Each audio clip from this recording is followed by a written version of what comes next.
नमस्कार मंडळी, मी पंढरनाथ ठोंबरे आपलं स्वागत करतो. आपलं चॅनल नक्की सबस्क्राईब करा, शेअर करा, लाईक करा आणि आपली प्रतिक्रिया ही नक्की कळवा. मराठा समाजाच्या आरक्षणाच्या प्रश्नावर पुन्हा एकदा आजपासून मनोज जरांगे पाटील हे कडकडत्या उन्हात आणि कठोर असे उपोषण करत आहेत. जीवावर उदार झालेला हा दादा मराठा समाजासाठी गेल्या 4 ते 5 वर्षापासून लढतोय. त्यापूर्वीही मनोज जरांगे पाटील हे मराठा समाजासाठी त्यांच्या संघटनेच्या माध्यमातून लढतच आलेले आहे. मात्र मराठा समाजाच्या आरक्षणासाठी गेल्या 4 वर्षापूर्वी मनोज जरांगे पाटील यांनी उपोषण सुरू केलं आणि त्या उपोषणावर लाठीचार्ज झाला. मोठ्या प्रमाणावर या ठिकाणी मराठा आंदोलक हे गंभीर जखमी झाले आणि तेव्हा गृहमंत्री हे देवेंद्र फडणवीस होते. त्यामुळे देवेंद्र फडणवीस यांनी हा लाठीचार्ज घडवला का, त्यांच्या आदेशानुसारच हा लाठीचार्ज झाला का, अशी चर्चा महाराष्ट्रभर झाली आणि यामध्ये जे अनेक आंदोलक जखमी झाले त्याचा रोषही मोठ्या प्रमाणावर तयार झाला. तेव्हापासून मनोज जरांगे पाटील यांचं जे उपोषण आहे ते मोठ्या प्रमाणावर महाराष्ट्र हादरून टाकणारं राहिलेलं आहे आणि त्यांच्या मागे मराठा समाज हा मोठ्या प्रमाणावर उभा राहिला.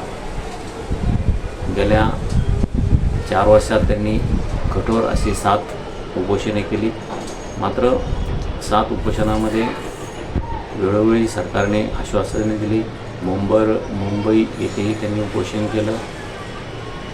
त्यावेळीही विखे पाटील यांच्या अध्यक्षतेखाली जी समिती स्थापन केली होती त्यामध्ये त्यांना आश्वासन दिले गेलं. मात्र ते आश्वासन पूर्ण झालं नाही. त्यामुळे आजपासून पुन्हा एकदा मनोज जरांगे पाटील हे कडकडीत उन्हात उपोषण करत आहेत आणि ते त्यांच्या जीवावरही बेतू शकतं असं डॉक्टर म्हणत आहेत. उन्हाचा पारा असताना ते बाजेवर बसून अंतरवाली सराटे ते उपोषण करतायत. त्यामुळे मराठा समाजासाठी माझा जीव गेला तरीही मी मागे हटणार नाही यांची अशी जी मनोज दादा यांची भूमिका आहे. त्यामुळे सरकारही एक पाऊल मागे येताना दिसते. देवेंद्र फडणवीस मुख्यमंत्री असताना मराठा समाजाच्या अनेक मागण्या मान्य झाल्या असं फडणवीस यांचं म्हणणं आहे. जे मी मराठा समाजासाठी केलं ते आतापर्यंत कोणीही केलेलं नाही. दुसरीकडे मनोज जरांगे पाटील हे देवेंद्र फडणवीस असतानाच उपोषण करतात असं काही लोकांचं म्हणणं आहे, काही कार्यकर्त्यांचं म्हणणं आहे आणि हे उपोषण कोणीतरी देवेंद्र फडणवीस सरकारच्या विरोधात घडून आणतंय असंही एक आरोप केला जातो. मात्र मनोज जरांगे पाटील यांनी मी कोणत्याही परिस्थितीत मराठा समाजाला अन्याय होऊ देणार नाही आणि त्यांना न्याय मिळवून देण्यासाठी, त्यांना पूर्ण आरक्षण मिळवून देण्यासाठीच मी उपोषण करणार आहे आणि त्यासाठी माझा जीव गेला तरीही बेहत्तर असं त्यांचं जे नेहमीचं स्टेटमेंट आहे.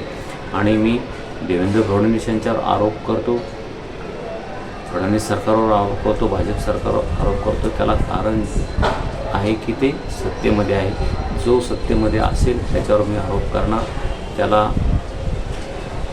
आमच्या मराठा समाजाला न्याय मिळावा यासाठी आम्ही प्रयत्न करणार आहोत आणि त्यासाठी जीव गेला तरी बेहत्तर. बाकी मराठा समाजाने अंतरवाली सराटीतून मागे जावे आणि मी एकटा कडकडत्या उन्हामध्ये उपोषण करणार असं आव्हानही त्याने केलेलं आहे.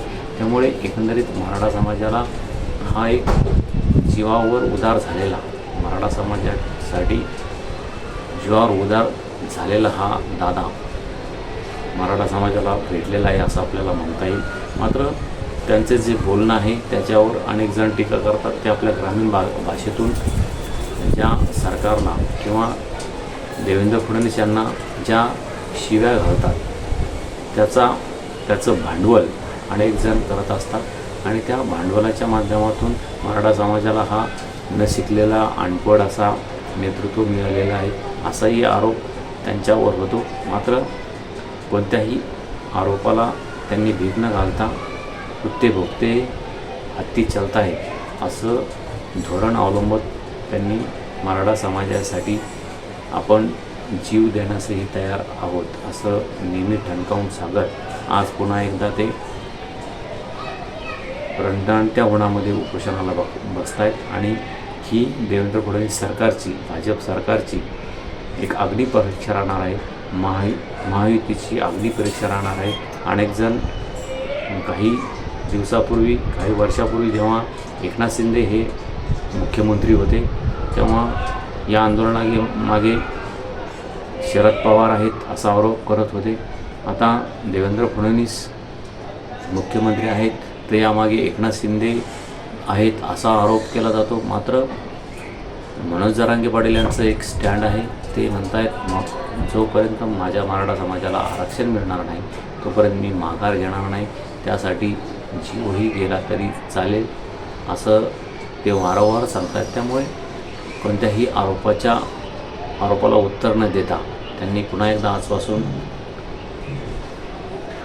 आमरण उपोषणाला उन्हामध्ये सुरुवात केलेली आहे आणि डॉक्टरांनी त्यांच्या तब्येतीसाठी हे आंदोलन चांगलं नाही, त्यांच्या जीवालाही धोका होऊ शकतो असंही सांगितलेलं आहे. मात्र त्यांनी हे आंदोलन सुरू केलेलं आहे. आता सरकार या आंदोलनाची कशी दखल घेतं आणि त्याचे काय परिणाम होऊ शकतात हे येत्या दिवसात आपल्याला दिसेलच.